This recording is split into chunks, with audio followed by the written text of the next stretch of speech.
राज्यसभा में अमित शाह के खिलाफ प्रस्ताव।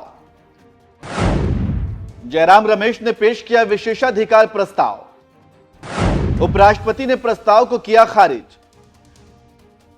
आखिर क्यों उपराष्ट्रपति ने शाह को बचाया? नमस्कार, मैं नियाज खान और आप देख रहे हैं न्यूज एक्सप्रेस। देश हो या संसद, जब बीजेपी पर मुसीबत आती है तो उसे सरकार की एजेंसियां या उस पर बैठा शख्स बचा लेता है।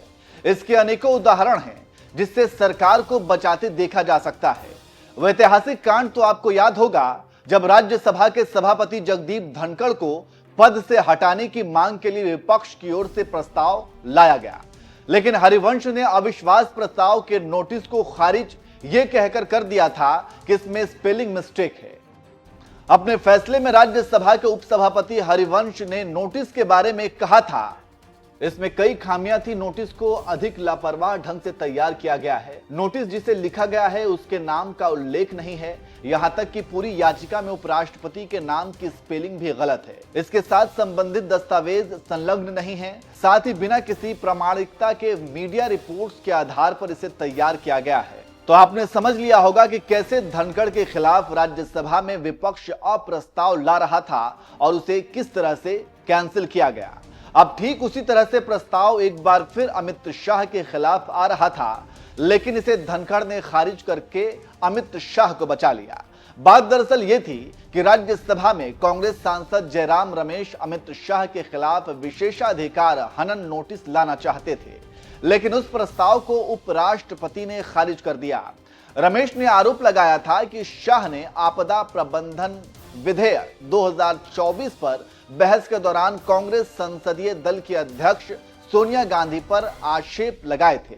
धनखड़ ने विशेषाधिकार हनन नोटिस को खारिज करते हुए कहा कि मैंने इसे ध्यानपूर्वक पढ़ा है, मुझे लगता है कि इसमें कोई उल्लंघन नहीं हुआ है। धनखड़ ने इस नोटिस को खारिज करते हुए कहा कि शाह ने कोई भी नियम नहीं तोड़ा है। उन्होंने यह भी कहा कि संसद लोगों की प्रतिष्ठा खराब करने का मंच नहीं है। अब नैतिकता समिति संसदीय आचरण के लिए दिशा निर्देशों की समीक्षा करेगी। तो आप समझ सकते हैं कि कैसे राज्यसभा में एक बार फिर धनखड़ ने अमित शाह को बचा लिया है। अब हम बताते हैं कि आखिर जयराम रमेश ने क्यों दिया था नोटिस। खबरों की माने तो जयराम रमेश ने अपनी शिकायत में कहा था कि 25 मार्च 2025 को अमित शाह ने बहस के दौरान कहा था कि कांग्रेस के शासन में प्रधानमंत्री राष्ट्रीय राहत कोष को एक परिवार द्वारा नियंत्रित किया जाता था। रमेश की माने तो शाह ने यह भी कहा था कि कांग्रेस अध्यक्ष उस कोष के सदस्य थे। धनखड़ ने इस मामले पर राज्यसभा में कहा कि मुझे 26 मार्च 2025 को जयराम रमेश से अमित शाह के खिलाफ विशेषाधिकार हनन पर नोटिस मिला। जयराम ने 26 मई को हस्ताक्षर किए हैं। जानकारी देते चले कि जयराम रमेश के आरोप पर धनखड़ ने कहा, कोई विशेषाधिकार का उल्लंघन नहीं हुआ है, मुझे इसमें कोई उल्लंघन नहीं मिला है, सत्य का पूर्ण पालन किया गया है जो माननीय सदस्यों के लिए उपलब्ध एक दस्तावेज द्वारा प्रमाणित है। ऐसी स्थिति में मैं अमित शाह के खिलाफ इस विशेषाधिकार हनन के नोटिस को स्वीकार करने के लिए खुद को राजी नहीं कर सकता। तो आप समझ सकते हैं कि कैसे अमित शाह को उपराष्ट्रपति जगदीप धनखड़ ने बचा लिया। अब देखना होगा कि कांग्रेस राज्यसभा में एक बार फिर कैसे सरकार को घेरती है, लेकिन फिलहाल तो अमित शाह से मुसीबत टल गई है।